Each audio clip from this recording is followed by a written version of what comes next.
Before the wedding, my fiancée went to a club with her friends, but instead of enjoying themselves, there are a couple of universally accepted beliefs about relationships that I managed to completely shatter. It's commonly thought that before getting married, a woman believes her partner will change, while the man is certain that his fiancée will remain the same sweet, charming person forever. But in my case, things were quite the opposite.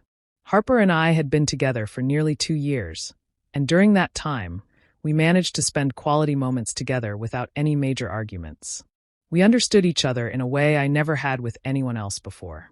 After much thought and factoring in my 30 years of life experience, I realized it was time to make things official. So I went out and bought a ring. Naturally, Harper was ecstatic.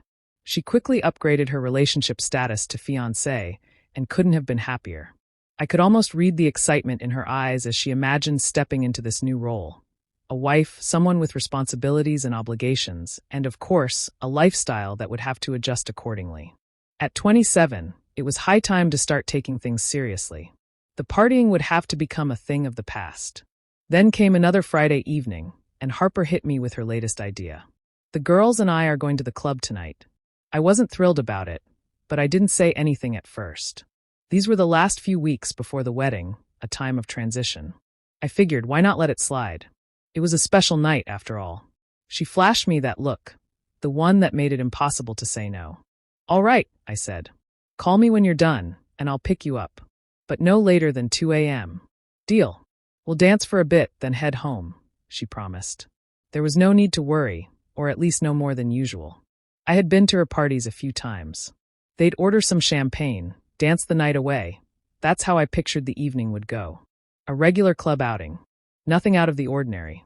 But as often happens in life, reality had other plans. The first sign that something wasn't right came at 11:40 p.m. when my phone rang.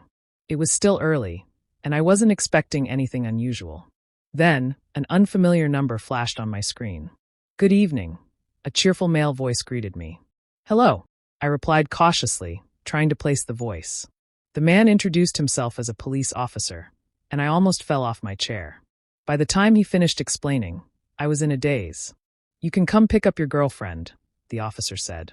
Harper and 3 of her friends had caused a scene at the club. It started with a disagreement with another patron, and when a waitress tried to intervene, one of the girls lashed out.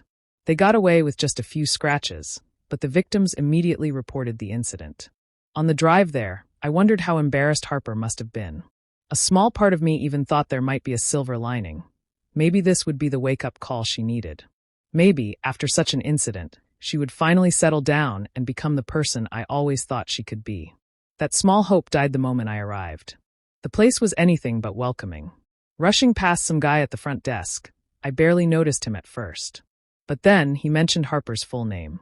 I turned to him, and we locked eyes, sizing each other up while the staff around us looked on expectantly, as if waiting for a show. After what felt like an eternity, the full story came to light. In her drunken stupor, Harper hadn't been very selective with her words. When asked who to call, she gave 2 numbers, mine and, just in case, another one. For her lover. Assuming I wouldn't be available. The police, perhaps amused by the situation, had called both of us. Maybe they were expecting drama. Instead, they got 2 men standing in silence, staring at each other like rivals in a standoff. Joseph. That was his name. Harper's ex. They had been together before she met me, and just before this mess, they had reconnected. A casual lunch turned into something more. He was a busy guy, always traveling, so they saw each other only a couple of times a month, something I had no clue about. And of course, he had listened as Harper talked about me. Talked about missing him. All he knew about me was that she had turned down my marriage proposal, which, according to her, was the reason for their breakup. What a punchline. A 5-minute conversation felt more like a chess match than a heart-to-heart. Eventually, we both turned and walked away, exchanging a few words outside, but nothing of consequence. No punches. No fight. Just quiet resignation. Not wanting to worry Harper's parents, I called her father and explained the situation. I told him I wanted nothing more to do with his daughter. At first, he sounded bewildered. Then, after a pause, he collected himself. Let her stay in the drunk tank for the night. Maybe it'll knock some sense into her, he said, sounding more frustrated than anything. Then he hung up. I drove home, my mind racing. How did I miss all of this? How did I not see the cheating? Why did I ever believe she would change? And most painfully, why did I waste 2 years of my life on someone who clearly didn't value me? 2 days later, she called. Are you out of your mind? You left me in that horrible place. Do you know how awful it smelled? I have no idea, I replied flatly. I don't fight with drunks in clubs. Then I hung up. Barely a minute passed before she called again. Wait, I'm sorry, I overreacted. I'm just really stressed. Honey, how are you? Her voice softened. I'll come over. How's Joseph? I cut her off, my tone cold. Silence. Then a stumbling attempt at an explanation. But there was nothing she could say. A week later, I heard from a mutual acquaintance that Harper had found another guy and moved in with him. I can only wish him the best of luck.